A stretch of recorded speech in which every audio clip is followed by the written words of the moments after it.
नमस्कार, आप देख रहे हैं उत्तर प्रदेश बुलेटिन, जिसमें हम बात करेंगे उत्तर प्रदेश के तमाम जिलों से आ रही प्रमुख खबरों की। तो चलिए शुरू करते हैं खबरों का सिलसिला। बरेली के बहेड़ी क्षेत्र के जाम सावंत निवासी नबी हसन की पत्नी मेहर बानो ने उत्तराखंड के नैनीताल में आयोजित कुमाऊं विश्वविद्यालय के 20वें दीक्षांत समारोह में राष्ट्रपति द्रौपदी मुर्मू से पीएचडी की उपाधि प्राप्त कर क्षेत्र का नाम रोशन किया। बीते 4 नवंबर को एएन सिंह हॉल डीएसबी परिसर नैनीताल में आयोजित इस ऐतिहासिक समारोह में पहली बार किसी राष्ट्रपति की उपस्थिति दर्ज हुई। मेहर बानो को जिलानी बानो आदि के उपन्यासों में मुस्लिम जीवन समस्याओं पर किए गए शोध के लिए ये उपाधि प्रदान की गई। इस अवसर पर राष्ट्रपति द्रौपदी मुर्मू ने कहा कि शिक्षा किसी भी राष्ट्र के विकास की नींव होती है और इसका उद्देश्य केवल बुद्धि और कौशल का विकास नहीं, बल्कि विद्यार्थियों के चरित्र और नैतिक बल को भी सुदृढ़ करना है। मेहर बानो की इस उपलब्धि पर क्षेत्र में खुशी की लहर दौड़ गई और उन्हें बधाई देने वालों का तांता लग गया। बरेली से सीनू संवाददाता अब्दुल वाजिद की रिपोर्ट। हमीरपुर जनपद के नेशनल हाईवे 34 पर उस समय हड़कंप मच गया जब अवैध रूप से मोरंग का परिवहन कर रहा एक तेज रफ्तार डंपर एक ट्रक एसडीएम की सरकारी गाड़ी से रेस लगाने लगा।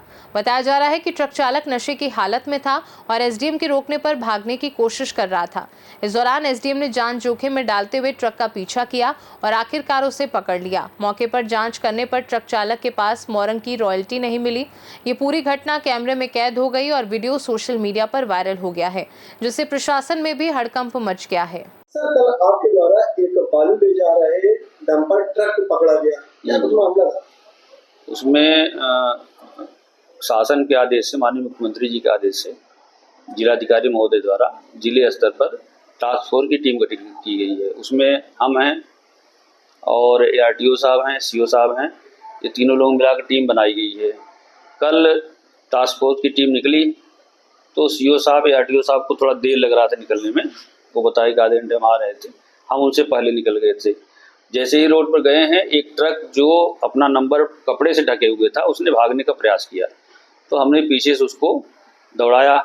तो उसने कई बार जो है धक्का मारने का प्रयास किया कि धक्का मार कर किनारे कर दिया जाए, लेकिन आगे से 1-2 गाड़ी आ गई, बड़ी गाड़ियाँ आ गई, जिसकी वजह से संयोग से वो पकड़ा गया और उसके खिलाफ कार्रवाई चल रही है। विधिक कार्रवाई जो भी होगी की जाएगी। हमीरपुर से सीनू संवाददाता जितेंद्र की रिपोर्ट।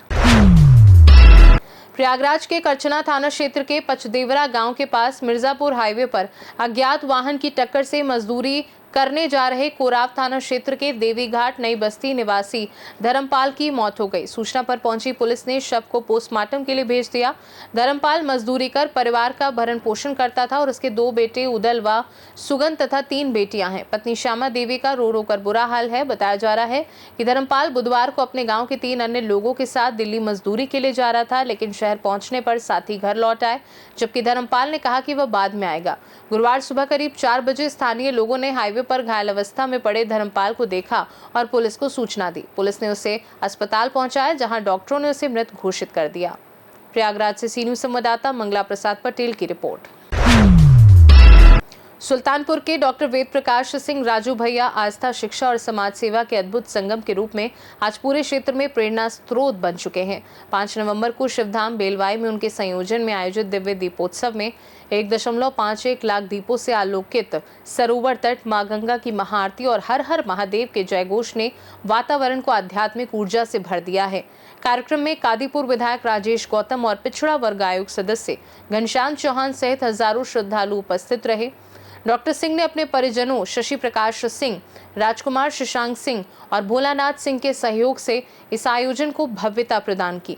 वे शिक्षा को सामाजिक परिवर्तन का आधार मानते हैं और Shri Vishwanath group of institutions के माध्यम से हजारों विद्यार्थियों को छात्रवृत्ति, मार्गदर्शन और निःशुल्क शिक्षा उपलब्ध करा रहे हैं। उनके भावदीप पौधारोपण अभियान ने पर्यावरण संरक्षण को नया स्वरूप दिया है, जबकि स्वच्छता, रक्तदान, सड़क सुरक्षा, वृक्षारोपण और 35 किलोमीटर लंबी तिरंगा यात्रा जैसे अभियानों से उन्होंने युवाओं में सेवा और राष्ट्र प्रेम की भावना जगाई है। अयोध्या में श्री राम मंदिर उद्घाटन के दौरान उनकी सक्रिय भूमिका भी सराहनीय रही। सुल्तानपुर से सीनू संवाददाता दिनेश सिंह अग्निवंशी की रिपोर्ट।